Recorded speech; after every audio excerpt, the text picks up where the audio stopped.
As smoke and wildfires impact a large part of Virginia, a local fire department says there is a potential for some in our region, especially with the dry and windy conditions that Tyler's just been talking about. So 8 News reporter Madison Moore is here to break down some of the do's and don'ts residents need to keep in mind when heading into the weekend. Madison, how do we have fun but stay safe? Well, Deanna, dry leaves can be the perfect fuel for a fire, and this combined with the dry weather conditions we're getting this weekend, folks need to be extra cautious when starting a fire and getting rid of their cigarettes.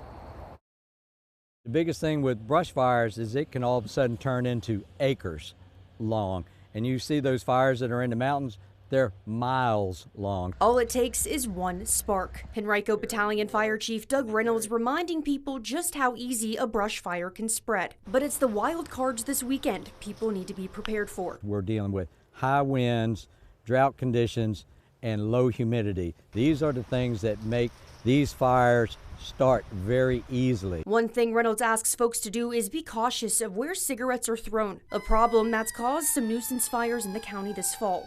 Don't throw your cigarettes out the window in your car. We see those fires in the intersections, and then we see them at mulch piles by businesses where you can't smoke inside, so they come outside. And more times than not, Reynolds says a human element is going to be involved in the start of a brush fire, just like this 70-acre one in the eastern part of Henrico back in February. But heading into this weekend, homeowners should avoid burning leaves. So if you can hold off on doing that to another time when the conditions improve, would be much better for the fire department.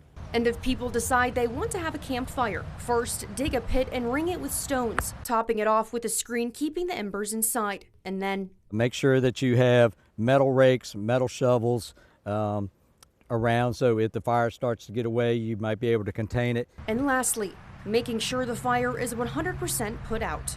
And what you don't want is the next morning, those, it's still warm and those winds kick up, and all of a sudden they're blowing those embers over into the woods, and now you got a big problem.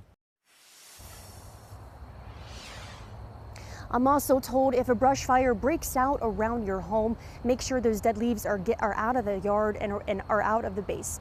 But for now, live in Chesterfield, Madison Moore, 8 News.